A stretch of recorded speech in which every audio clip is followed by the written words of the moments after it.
Welcome students, my name is Mayank Agarwal. I am from Mayank Classes Prayagraj. Today I have come with another chapter of mathematics for students of class 10th ICSE boards. This lecture is not going to help CBSE board students because this chapter is not in the syllabus, but if they want they can watch it for knowledge purpose. Friends, we are going to do a chapter by the name of banking, and this is the second chapter in mathematics and holds a very important part in the syllabus. It is a very simple chapter. It has a single exercise in the books, and it is very simple to understand and solve. So all you need is to understand the basics correctly and the procedure of the formula and implement it. You will be able to solve each and every question. So let us understand first. You must all have visited a bank at any point of time. But do you know what types of accounts? Bank is known for accounting, okay? They maintain accounts. There are other purposes also. They work for home loans, car loans and many types of loans. But their main work, their primary work is the management of accounts. So first you should know how many types of accounts are there. See, there is a saving account, there is a current account, there is a fixed deposit account, and there is RD account. These are the four major accounts that we know. Saving account is for an individual who just wants to keep his money safe in the bank and get a little interest of it. Okay? It is necessary for the transaction part. It is necessary that his money is in bank और उस पे उसका पूरा idea का return जाता हो ताकि वो एक वाइट मनी रहे और वो उसका यूज कर सके. एक नॉर्मल यूजर, कोई भी एक सैलरीड पर्सन, कोई भी पर्सन अपना सेविंग अकाउंट रखता है. आप अपने घर में पूछिएगा या आपका खुद का हो सकता है सेविंग अकाउंट. दूसरा होता है current account. Current account is for businessman जिनके लिए रोज ट्रांजैक्शंस होते हैं. ठीक है, जिसमें रोज ट्रांजैक्शंस होते हैं. इसमें लिमिट्स कुछ अलग तरह से होती है विड्रॉल और डिपॉजिट की. तो दिस इज फॉर बिजनेसमैन जिनका शोरूम है या कोई भी तरह की शॉप है, कुछ भी है, या कोई एक होलसेलर है, तो उनको करंट अकाउंट की जरूरत पड़ती है. फिर आता है फिक्स्ड डिपॉजिट अकाउंट.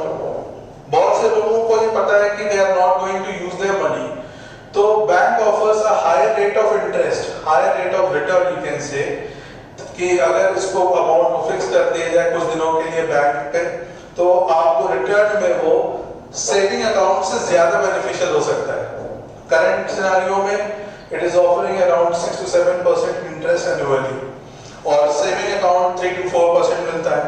तो इसलिए 3 to 4% एक्स्ट्रा मिल जाता है. तो for common person, common man जो कहीं और इन्वेस्ट नहीं कर सकते, सेफ रखना चाहते हैं पैसे को और पूरे ईयर में उनका यूज नहीं है उस पैसे को, तो वो उसे एफडी कर देते हैं, फिक्स्ड डिपॉजिट.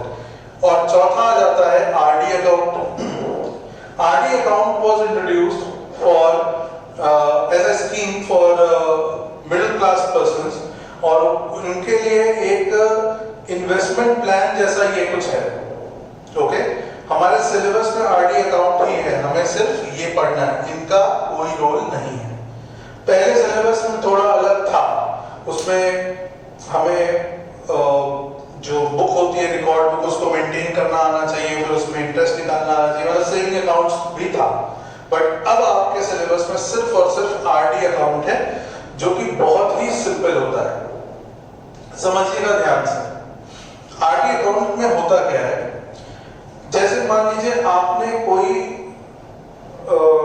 एक जॉब के जरिए जो सैलरी आपको मिलती है, उसमें आपने ये देखा कि हर महीने, माइंड करिएगा हर एक वर्ड, हर महीने जो सैलरी मिलती है किसी एक पर्सन को, उसमें से वो कुछ अमाउंट यूज नहीं करता है, और वो अगर अकाउंट अमाउंट सेविंग में पड़ा रहता है, सेविंग अकाउंट में, तो उसमें कोई खास बेनिफिट नहीं मिलता।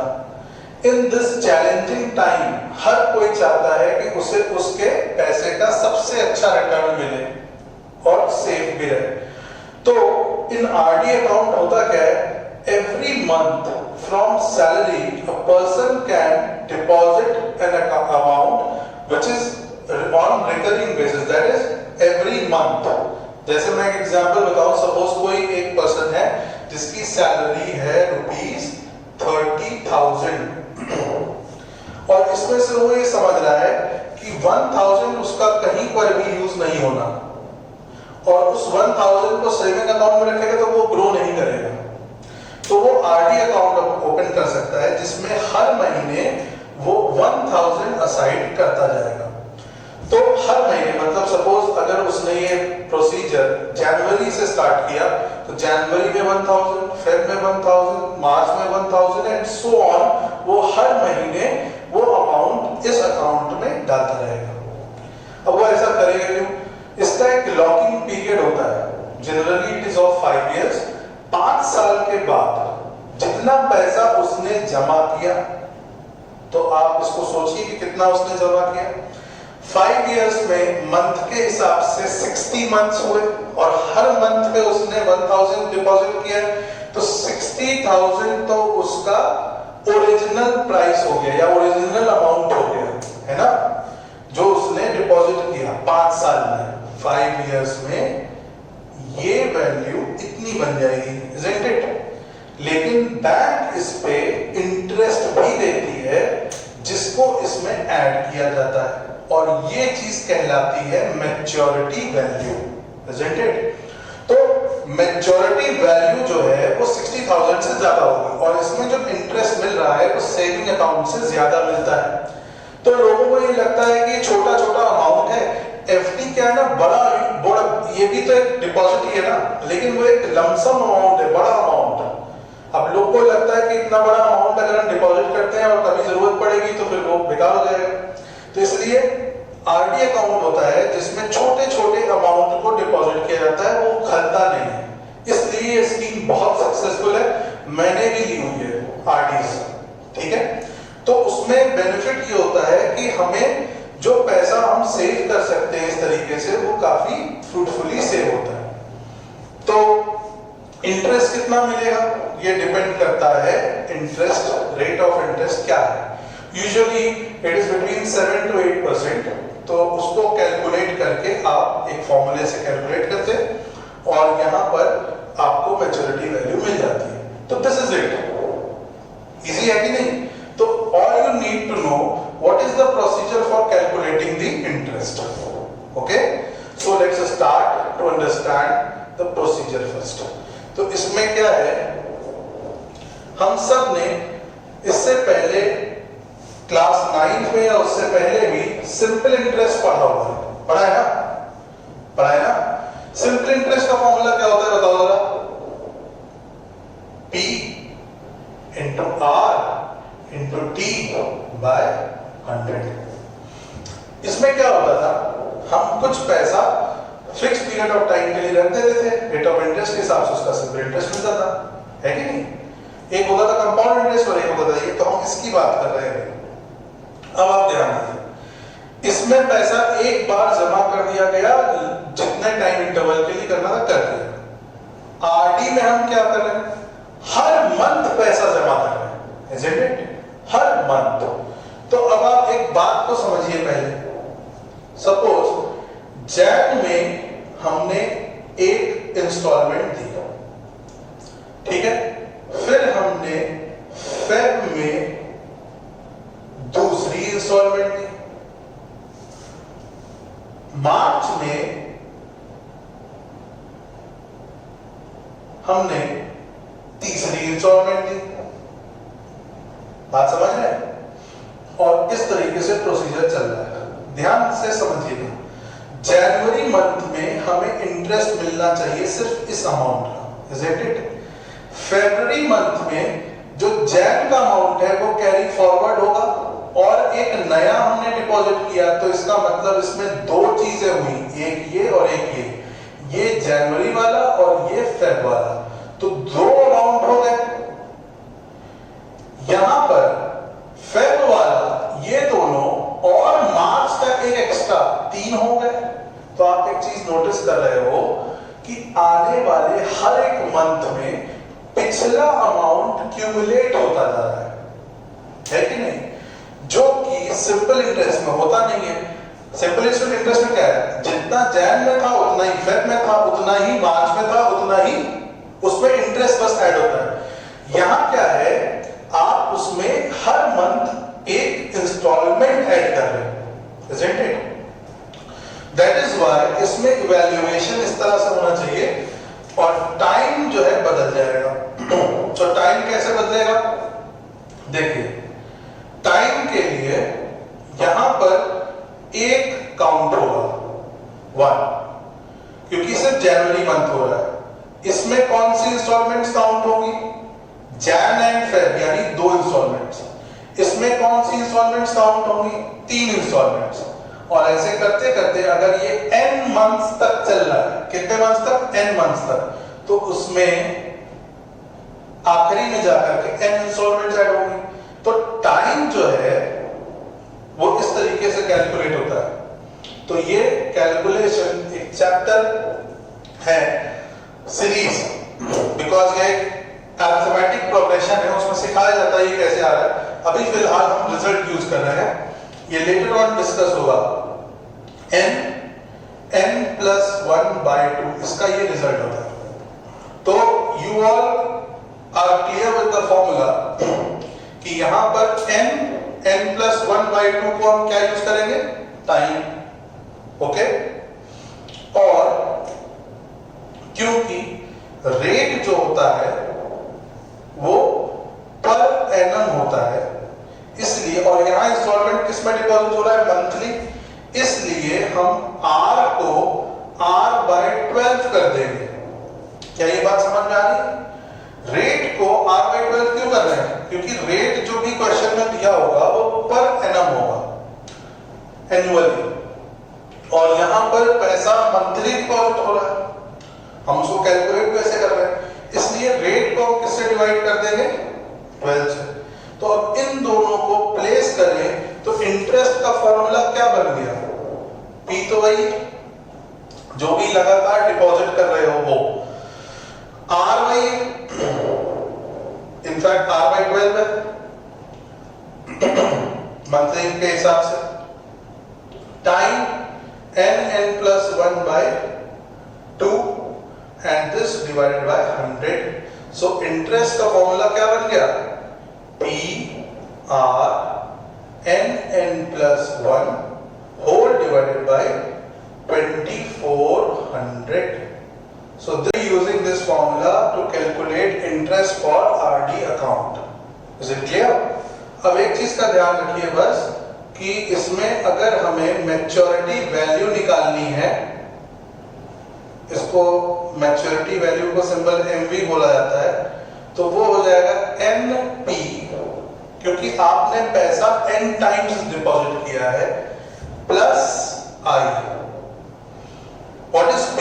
P is that amount which is regularly being deposited in the account monthly basis पे, जैसे 100 रुपए, 1000 रुपए, इस एग्जाम्पल अभी जो मैंने एग्जाम्पल लिया तो उसके हिसाब से 1000 रुपीज, ओके। तो अब हम लोग एक एग्जाम्पल देखते हैं जिससे ये कैलकुलेशन कैसे होती है वो समझ में आ जाएगा, ओके। तो बच्चों देखते हैं पहला एग्जाम्पल ऑन बैंकिंग। देखिए क्वेश्चन क्या दिया है, Suresh opened RD account for 2 years, किसी जगह में बोला हुआ account, if rate of interest is at the rate of 6% per annum and monthly deposit is ₹1000, find interest and maturity value। दो चीजें पूछ रहा है बच्चों। ये क्वेश्चन आया था ICSE के एग्जाम में 2015 में, ओके। और आप देख सकते हो स्ट्रेट फॉरवर्ड क्वेश्चन है, इसमें चीजें इसी तरीके से रहती हैं। पहले इसके एसेंशियल्स मार्क कर लेते हैं, टाइम 2 साल बोला जा रहा है, रेट ऑफ इंटरेस्ट 10% बोला जा रहा है, प्रिंसिपल 1000, निकालना इंटरेस्ट और मैच्योरिटी वैल्यू है। तो पहले हम इसको नोट डाउन कर लेंगे। सबसे पहले रेट 6% है, टाइम 2 इयर्स है। 2 इयर्स का मतलब that is n is equal to 24। Number of months कितने हुए? 24, और उसका सिंबल हम लोग n लेके चल रहे हैं। यहां 6% पर एनम था। अब p जो अमाउंट बार बार डिपॉजिट हो रहा है ₹1000। सो अब आप देखिए, formula for interest is p into r into n plus 1 by 2400। ये होता है फॉर्मूला। वैल्यू प्लेस करते हैं। What is p? 1000। What is R? 6. What is N? 24. And 24 plus 1 is 25. Divided by 2400. कैसे सॉल्व कर लेते हैं? दो जीरोस इधर कैंसिल हो गए। 24 1s are 24. This is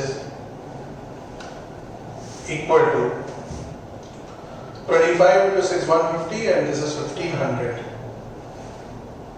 rupees. So the interest is coming to 1500 rupees. This is the first part of the question. Second part, they are asking about the maturity value. Maturity value is equal to NP plus interest, isn't it? NP plus interest. So this becomes, number of installments is 24 and each installment is of 1000. So 24,000, 24 into 1000, that is 24,000 plus 1500. This comes to 25500 rupees. So this is the maturity value. Simple, कुछ भी नहीं था question. Clear हुआ बच्चों? अब दूसरा example देखते हैं। ये एग्जाम्पल आईसीएसई एग्जाम में 2018 में आया था और पिछले एग्जाम्पल से ये थोड़ा सा डिफरेंटली पूछ लिया। Difficulty level is same but थोड़ा सा अलग तरीके से पूछा है। तो देखते हैं। Priyanka has a RD account of ₹1000 per month at the rate of 10% per annum. If she gets ₹5550 as interest at maturity, find the time for which account was held. तो इसमें हमें ये दिया जा रहा है कि पर मंथ ये डिपॉजिट हो रहा है, रेट ऑफ इंटरेस्ट ये पर एनम है, ये इंटरेस्ट है, मैच्योरिटी के टाइम पर इंटरेस्ट है, तो हमें टाइम फाइंड करना है। ओके, तो सबसे पहले जो जो दिया है उसको नोट कर लेते हैं। हमें प्रिंसिपल अमाउंट दिया है ₹1000, हमें रेट दिया हुआ है 10%, हमें आई दिया हुआ है ₹5550। देखिए, सबसे पहले आई का फॉर्मूला PRNN+1 divided by 2400. तो I is equal to, what is P? P is 1000. What is R? 10. N नहीं पता, let it be. Divided by 2400. I की वैल्यू में प्लेस कर दीजिए 5550 is equal to, यहाँ ये दो जीरोस इससे कट जा रहे हैं, बचा है 100 n+1 होल डिवाइडेड बाय 24। ठीक है, तो एक जीरो आप इस साइड से इधर काट दो, 50 से काटते हो 5 2 जा 5 को इसको काटोगे 111 आएगा, 2 को इसको काटेंगे 12 आएगा। तो n+1 is equal to 111 into 12. n+1 is equal to how much it is? 12, 13, 13.